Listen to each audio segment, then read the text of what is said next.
உலகத்தினுடைய உணவு தேவையானது 1960ஆம் ஆண்டில் காணப்பட்டது போல இப்போது 2 மடங்காகி இருக்கிறது. உலகத்தினுடைய உணவு தேவை. உலகத்தினுடைய உணவு தேவையை நிவர்த்தி செய்வதற்கு நாங்கள் எல்லோரும் விவசாயத்தில் ஈடுபட வேண்டியவர்களாக இருக்கிறோம். விவசாய உற்பத்தியை அதிகரிக்க வேண்டிய தேவை நமக்கு இருக்கிறது. ஆனால் விவசாய உற்பத்தியை அதிகரிப்பதற்கு நீர் பற்றாக்குறை காணப்படுகிறது.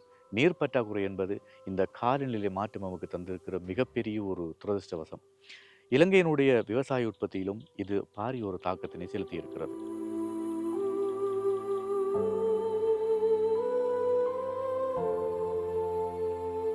டவுன்ஸ்ட்ரீம் பகுதியில் நீர் முகாமைத்துவம் செய்வதற்கு பல நுட்பங்கள் காணப்பட்டாலும் அதில் மிக முக்கியமான நுட்பமாக பார்க்கப்படுவது இந்த லேசர் லெவலிங் என்று சொல்லப்படுகின்ற வயலை சமப்படுத்துகின்ற ஒரு செயற்பாடு.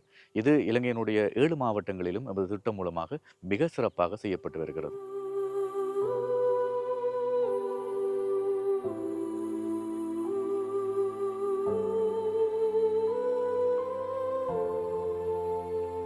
வெவுகம் புது குளங்கள் கிராமங்கள் மறுமலர்ச்சி திட்டமானது மீயோயா, மல்வத்தூயா மற்றும் யானோயா ஆகிய 3 முக்கிய ஆறுகளில் இருக்கக்கூடிய 20 ஆற்றுப்படுகைகளில் நடைமுறைப்படுத்தப்பட்டு வருகின்றது. இதன் கீழ் 325 குளங்களை அபிவிருத்தி செய்யப்படுவது முக்கியமான அம்சமாகும். உண்மையிலே இத்திட்டத்தில் குளங்களை அபிவிருத்தி செய்வதற்கு அதிக அளவு பணம் செலவிடப்படுகின்றது. ஆனாலும் அப்பணத்தை சிறந்த முறையில் முதலீடு செய்வதற்கு நமக்கு நீர் முகாமைத்துவம் பற்றிய அறிவு மிகவும் முக்கியமானதாகும். நீர் முகாமைத்துவத்தில் 2 பிரிவுகள் இருக்கின்றது. அதாவது அப்ஸ்ட்ரீம் எனப்படும் குளத்தின் மேற்பகுதி மற்றும் பயன்பெறும் பகுதி எனப்படும் டவுன்ஸ்ட்ரீம் பகுதி. உண்மையில் குளத்தில் நீரேந்தும் பகுதியை புனர்நிர்மாணம் செய்வதற்கு நமக்கு வெவ்வேறு வழிகள் உள்ளது. இதில் மிகவும் முக்கியமானது குளத்தின் மூலம் பயன்பெறும் பகுதிகளை அபிவிருத்தி செய்வதாகும். இதில் பிரதானமானது நிலப்பகுதியை பெரிதாக்குவதும் மட்டப்படுத்துவதும் ஆகும். நிலப்பகுதிகளை பெரிதாக்கும் பொழுது ஒருமுகப்படுத்தப்பட்ட மட்டப்படுத்தலின் மூலமே மேற்கொள்ளப்பட வேண்டும். அதற்காக இன்றைய காலப்பகுதியில் பயன்படுத்தப்படும் நவீன தொழில்நுட்ப முறையே லேசர் லெவலிங் எனப்படுகின்றது. இத்தொழில்நுட்பத்தை பாவிக்கும் பொழுது லேசர் டிரான்ஸ்மிட்டர் ஒரு நிலையான இடத்தில் ஸ்தாபிக்கப்படும். அதிலிருந்து லேசர் கதிர்கள் வேகமாக சுழலும் பொழுது லேசர் பிளேன் ஒன்று அல்லது லேசர் தளம் ஒன்று உருவாக்கப்படும். அதன் மூலமாக லேசர் லெவலிங் இயந்திரத்திற்கு தேவையான முறையில் மண்ணை மட்டப்படுத்த முடிகின்றது. இதன் போது மட்டமில்லாத நிலப்பகுதியில் அல்லது நிலம் உயரமாக இருக்கும் பகுதியிலிருந்து மண் வெட்டப்பட்டு பள்ளப்பகுதிக்கு பரவப்படுவதன் மூலமே இந்த மட்டப்படுத்தல் இடம்பெறுகின்றது. இத்தொழில்நுட்பம் சம்பந்தமாக எமது விவசாயிகள் எந்த ஒரு விதத்திலும் கவலைப்பட வேண்டிய அவசியம் இல்லை. ஏனெனில் இதன் பொழுது மேட்டு நிலப்பகுதியே மட்டம் செய்யப்படுகின்றது. பள்ளப்பகுதி மேலும் தோண்டப்பட மாட்டாது. உண்மையில் லேசர் லெவலிங் இயந்திரத்தை பாவிப்பதற்கு நமக்கு நல்ல காய்ந்த நிலப்பகுதி தேவைப்படும். எனினும் சில வயல் நிலப்பகுதிகள் ஈரமாக இருப்பது நமக்கு தடங்களாக இருக்கும். ஆகவே அவ்வாறான ஈரப்பகுதியை இல்லாமல் செய்வதற்கு நாங்கள் தட்டு கலப்பையை பாய்க்க வேண்டியிருக்கும். இதன் மூலமாக மண்ணை தலைகீழாக புரட்ட முடிகின்றது.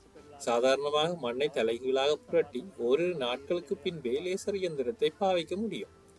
அவ்வாறே எங்களுக்கு முழு வயல் நிலப்பகுதிக்கும் லேசர் இயந்திரத்தை பாவித்து தனியான நிலப்பகுதியாக மட்டுப்படுத்த முடிகின்றது. இந்த விசாலமான சமப்படுத்தல் மூலமாக சிறிய சிறிய வரம்புகளை அழித்து பெரிய வயல்களாக உருவாக்கியதன் பின்னர் இயந்திர சாதனங்களை மிக இலகுவாக பயன்படுத்தக்கூடியதாக இருக்கிறது. இயந்திர சாதனங்களை மிக இலகுவாக பயன்படுத்தக்கூடியதாக இருப்பதன் மூலமாக தொழிலாளர் கூலி மிக குறைவாக கொடுக்கக்கூடியதாக இருக்கிறது.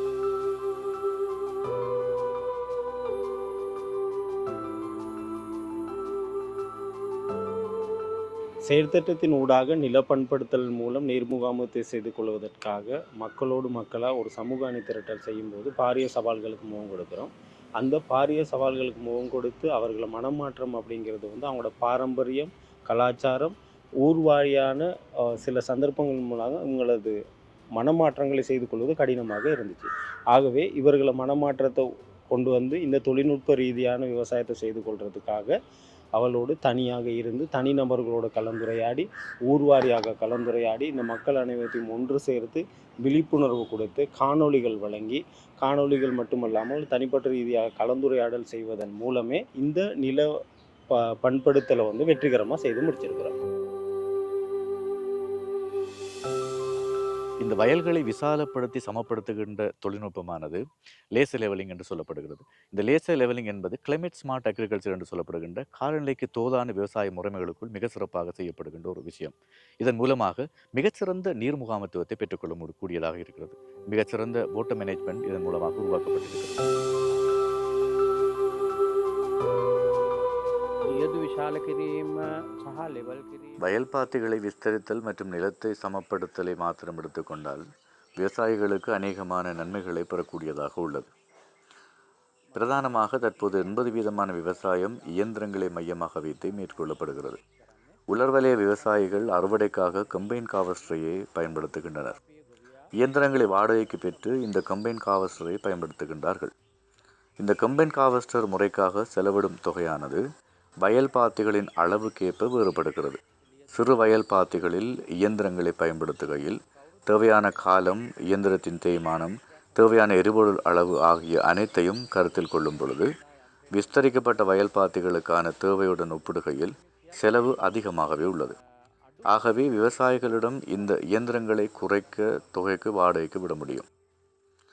அடுத்ததாக இந்த வயல் பாத்திகளை விஸ்தரிப்பதன் மூலம் வரம்புகளை அமைப்பதற்கு தேவையான மனிதவளு நாட்களின் எண்ணிக்கையை குறைக்க முடியும். அத்துடன் விவசாயிகள் சார்பில் அவர்களின் விவசாய நடவடிக்கைகளுக்காக செலவிடும் கால அளவை குறைத்துக் கொள்ளவும் முடியும்.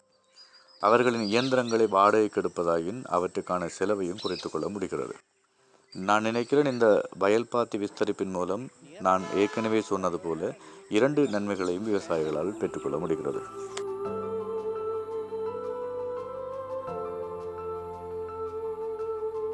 வயல்களை விசாலப்படுத்தி சமப்படுத்துவதன் மூலமாகவும் காலநிலைக்கு தோதான விவசாய முறைகளை கடைபிடிப்பதன் மூலமாகவும் அதிகரித்த விளைச்சலை பெற்றுக்கொள்வதனூடாக எமது நாட்டினுடைய தேசிய உற்பத்திக்கு பங்களிப்பு செய்வோம். லேசர் லெவலிங் தொழில்நுட்ப முறையை பயன்படுத்தி நிலத்தை சமப்படுத்துவதால் அநேகமான நன்மைகள் கிடைக்கின்றது. முதலாவது, நீர் முகாமைத்துவத்தை வினைத்திறனாக்க முடிகிறது. ஆசிய நாடுகளில் நிலத்தை பதனிடுவதற்கு நிலத்திற்கு மேலாக 160 மில்லிமீட்டர் நீர் தேவைப்படும் என கூறப்படுகின்றது. ஆனாலும் இந்த முறையில் நிலத்தை சமப்படுத்துவதால் 80 தொடக்கம் 100 மில்லிமீட்டர் நீர்மட்டத்தை பயன்படுத்தி வயல் நிலத்தை பதனிட முடியும். இதன் மூலம் 10% நீரை மீதப்படுத்த முடிகின்றது. இரண்டாவது நன்மை விளைச்சல் அதிகரிப்பு. நிலத்தை சமப்படுத்துவதால் சமநிலையில் நெல் வித்துக்களை விசிறப்படுகின்றது. அவ்வாறே நாற்று நடுகையும் சமநிலையில் பேண முடிகின்றது. இதனால் வித்துக்கள் வெடித்து முளையிடுவது ஒரே நேரத்தில் நடைபெறுவதால் 24% வரையான விளைச்சல் அதிகரிப்பை எம்மால் பெற முடிகின்றது.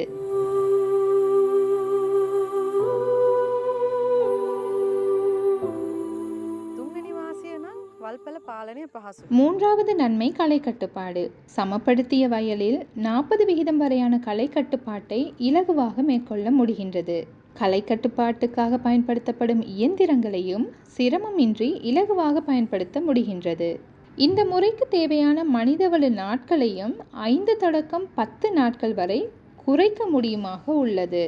நான்காவது நன்மை நிலத்தை சமப்படுத்துவதன் கூடவே பாத்திகள் விஸ்தரிப்பும் செய்யப்படுவதால் அனாவசியமான வரப்புகளை நீக்கி பாத்திகள் விஸ்தரிக்கப்படும் முறையினூடாக பயிர்ச்செய்கைக்கு தேவையான நிலப்பரப்பை 5 தொடக்கம் 7% வரை அதிகரிக்க முடியும். இதன் மூலமாகவும் எம்மால் விளைச்சலை அதிகரிக்க கூடியதாக உள்ளது. காலநிலை மாற்றங்களுக்கு முகம் கொடுக்கும் இக்காலகட்டத்தில் விவசாயத்திற்கு தேவையான நீரை பெற்றுக்கொள்வது என்பது மிகவும் சிக்கலான விடயம். ஆனால் லேசர் லெவலிங் முறையை பயன்படுத்தி நீர் மேலாண்மை வினைத்திறன் மிக்கதாக மாற்றப்படுவதால் எமக்கு பழக்கமான விவசாயத்தை காலநிலைக்கு உகந்த விவசாயமாக்கி உற்பத்தி அதிகரிப்பை நோக்கி செல்ல எமக்கு முடியும்.